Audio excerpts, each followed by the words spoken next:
आप किनको ओवैसी को बड़ा नेता मानते हैं? इतनी बड़ी आप खुद भी मानते हैं कि वक्फ के पास जितनी जमीनें हैं उतना तो सेना के पास और उतना रेलवे के पास अगर जमीनें। नमस्कार, मैं सुभाष कुमार और आप देख रहे हैं न्यूज़ 22 हिंदुस्तान। लगातार वक्फ संशोधन जो अब उम्मीद बन चुका है उस पर हम लोग लगातार चर्चा कर रहे हैं और आज हमारे साथ मौजूद हैं जो लगातार टेलीविज़न में और प्रिंट मीडिया में अपनी विचार को रखते हैं। अश्विनी जी, सबसे पहले आपका बहुत बहुत हार्दिक स्वागत और अभिनंदन है। आपका भी बहुत बहुत आभार जी। किस प्रकार से आप देखते हैं जो संशोधन बिल अब कानून का रूप ले लिया है? बिल्कुल, यह तो पहले ही हो जाना चाहिए, लेकिन कहीं न कहीं भारतीय जनता पार्टी की कथनी और करनी में कोई अंतर नहीं होता है। निश्चित रूप से जो वक्फ बोर्ड का परिवर्तन हुआ है, जो संशोधन हुआ है, वह देश हित में हुआ है और हिंदू ही नहीं पूरे मुस्लिम वर्ग के लिए भी है। बहुत सारे मुसलमान में भी माफिया ऐसे थे जो ज़मीनों को मार करके बैठे हुए थे और कहीं न कहीं भू माफिया टाइप के लोग थे जिन्होंने केवल वक्फ के नाम पे जो है बड़ी ज़मीनों को उन्होंने एक्वायर कर लिया था। तो कहीं न कहीं गरीब जो मुसलमान था, गरीब तबके का मुसलमान था, वह इस बात से आहत था कि उसकी ज़मीन का क्या होगा, उसके घरों का क्या होगा, उसकी इमारतों का क्या होगा। और साथ में बहुत सारी ऐसी हिंदुओं की भी इमारत थी जिनको वक्फ बोर्ड के तहत जो है उन्होंने अपना एक्वायर कर लिया था। इसे सुप्रीम कोर्ट में चैलेंज क्यों किया गया है? देखिए, पहला विषय ये है कि भई कोई नया संशोधन नहीं है। जो लोग आज नया संशोधन की बात कर रहे हैं, भई आप 1913 से चला रहे थे और मैं कह रहा हूँ कि 1954 में आपका वक्फ बोर्ड आया अस्तित्व में और 1955 में खुद ही संशोधन हुआ था और नरसिम्हा राव ने संशोधन किया था। उसके बाद की भी अगर उठाया जाए तो कहीं न कहीं आपको याद होगा 2013 में मनमोहन सिंह की सरकार ने इसमें परिवर्तन किया था। लेकिन मनमोहन सिंह की सरकार ने जो परिवर्तन किया, मैं समझता हूँ कि केवल टोपी पहनाने का काम किया है। केवल दो वर्गों को झगड़ा लगाने का काम अगर किसी ने किया है तो कांग्रेस की सरकार ने किया है। यही वो कांग्रेस की सरकार है जिसने राम मंदिर पे झगड़ा लगाया। यही वो कांग्रेस की सरकार है जिसमें वक्फ पे ला करके सबको फंसा दिया। कहीं न कहीं मुसलमान इस बात से को लगता था कि हमारा जो है वक्फ बदलेगा तो कहीं न कहीं हिंदुओं के साथ ये होगा।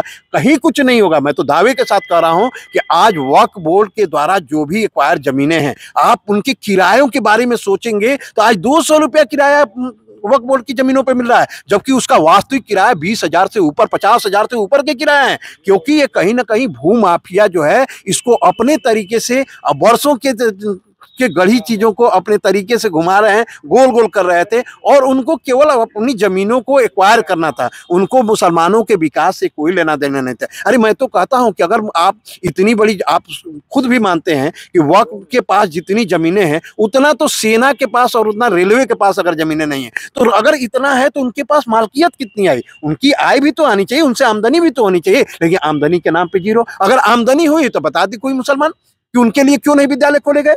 ऐसे बड़े विद्यालयों का नाम बता दें जो प्रदेश आज भी आप किसी भी प्रदेश में चले, किसी जिले में चले जाइए, मैं 100 विद्यालयों का नाम बता दूंगा, लेकिन आज भी मुसलमान केवल मदरसा का नाम बता पाता है, बहुत सारे मस्जिदों का नाम बता पाता है, लेकिन बड़े ऐसे किसी स्कूल का नाम नहीं बता पाता है, ऐसे किसी कॉलेज का नाम नहीं बता पाता है, ऐसे किसी अस्पताल का नाम नहीं बता पाता है जहाँ सार्वजनिक रूप से जाते हो। तो क्यों? मेरा ये मानना है कि कहीं ना कहीं उन्हीं की जमीनों को उन्हीं के लोगों ने एक्वायर करके और उसका गलत इस्तेमाल किया है। अब वक्फ बोर्ड बन जाने की वजह से उनकी आमदनी दुगुनी होगी, उनकी आय सुधरेगी। अभी योगी जी ने तुरंत फैसला लिया कि जहां जहां वक्फ ने इस तरह की जमीनों को एक्वायर किया है, हम उन पे स्कूल खोलेंगे, उन पे कॉलेज खोलेंगे, उन पे अस्पताल खोलेंगे और जनता हित में जो भी चीजें हो सकती है उन पे काम कराया जाएगा और उनकी आमदनी बढ़ाई जाएगी। उस आमदनी से मुसलमानों का भी विकास होगा, हिंदुओं का भी विकास होगा, संपूर्ण राष्ट्र का विकास होगा। बिल्कुल संपूर्ण राष्ट्र सुधरेगा और इससे देश जो हम विकसित भारत 2047 में विकसित भारत का सपना देख रहे हैं, हम यूं ही नहीं देख रहे हैं। कोई एक वर्ग छूटा जाएगा, क्या विकास हो सकता है क्या?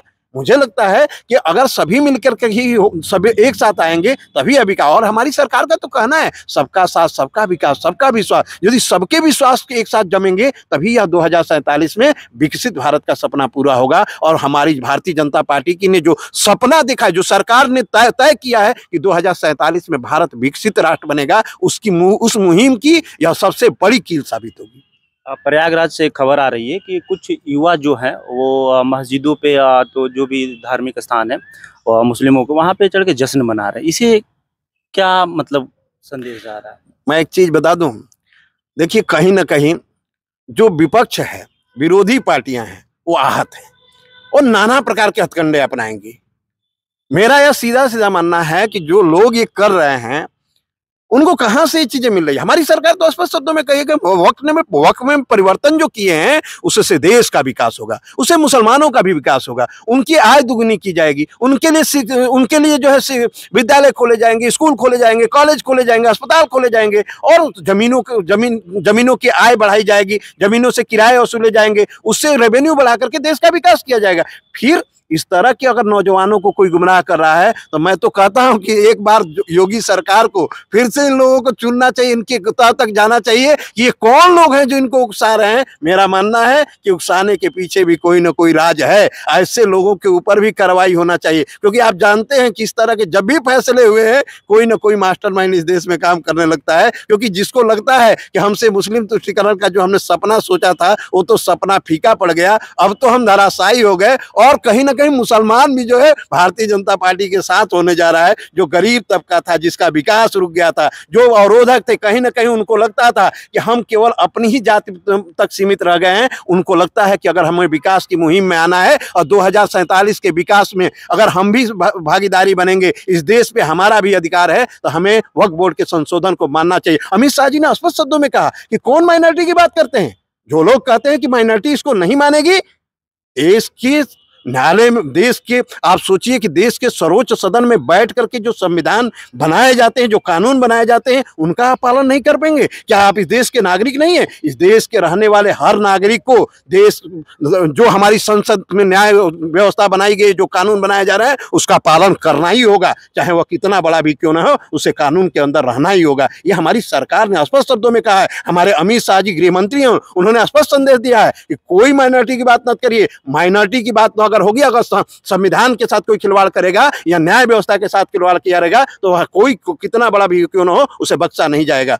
जी, मुस्लिम नेता जो हैं, बड़े बड़े नेता, वो कह रहे हैं कि अब हम लोग सड़कों पे आएंगे।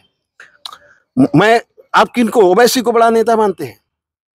नहीं, वो मुस्लिम समाज के जो भी नेता है, वो मतलब उनके समाज के, तो मैं स्पष्ट शब्दों में कह रहा हूं कि ये वही लोग हैं जिन्होंने जमीनों के ऊपर अपना एक आधिपत्य जमा रखा है, जिनको लगता है कि कहीं ना कहीं अब मेरी राजनीति खत्म हो रही है और मुसलमानों के अगुआ बनने का, उनका जो नेता बनने का वो था, वो खत्म हो रहा है। और आज आप 3 तलाक पे देख लीजिए ना, क्या महिलाएं भारतीय जनता पार्टी के साथ नहीं है? अरे हमारे यहाँ इसमें तो काफी वोट प्रतिशत बढ़ गया। आप सब भी इस बात से सहमत होंगे कि कहीं ना कहीं 3 तलाक पे भारतीय जनता पार्टी को महिलाओं ने वोट किया था। और हमारे पास अल्पसंख्यक मोर्चा है, भारतीय जनता पार्टी, कोई सरकार बता दे, कोई उन लोगों ने भी सरकार चलाया, उनके पास कौन से अल्पसंख्यक मोर्चा थे? हमारे पास एक जिले में 1000 मुसलमान पदों पे बैठे हुए। आप क्या बात करते हैं? और कहीं ना कहीं पढ़ा लिखा और जागरूक जो व्यक्ति एपीजे कलाम को मानता है, जो व्यक्ति अब्दुल कलाम को मानता है, जो व्यक्ति भारत की न्याय व्यवस्था में विश्वास रखता है, जो व्यक्ति भारत को मानता है, वह कभी जो है इस तरह के संविधान में परिवर्तन, इस तरह के संशोधन पे कभी उस तरह की टीका टिप्पणी नहीं करता है। वह भारत की न्याय व्यवस्था के साथ रहता है,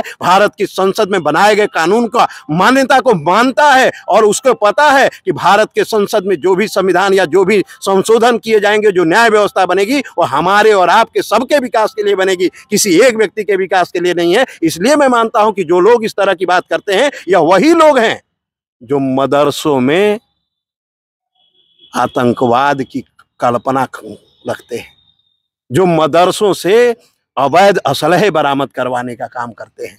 तो ये वही लोग हैं जो मुसलमानों को कहीं ना कहीं दिग्भ्रमित कर करके इस समाज में दूषित व्यवस्था फैलाने का काम करते हैं और समाज के भाईचारे की जो व्यवस्था है उनको खंड खंड करने का, भारत तेरे टुकड़े होंगे, ये वही लोग हैं। ऐसे लोगों के ऊपर सरकार को कहीं ना कहीं कठोर कार्रवाई करनी पड़ेगी। और जो लोग ऐसे नौजवानों को बरगलाने की बात करते हैं, मैं तो स्पष्ट शब्दों में कहता हूं कि देश के खिलाफ जो भी कानून बनाए गए हैं, देश के खिलाफ भड़काने वालों के ऊपर, ऐसे लोगों के ऊपर रासुका लगाया जाना चाहिए, इनके ऊपर कठोर कार्रवाई होना चाहिए और इनको, इनकी जो जगह है उनको उचित स्थान भी दे दिया जाना चाहिए। इसके लिए तो योगी जी अभी काफी एक्टिव भी हैं।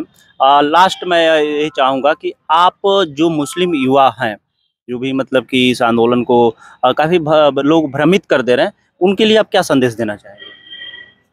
युवा इस देश की तरुणाई है और युवाओं, यह मोदी जी भी कहते हैं कि हमारा देश भारत एक युवा देश है और युवाओं को कभी इस तरह की गलत सोच, गलत मानसिकता में नहीं पड़ना चाहिए।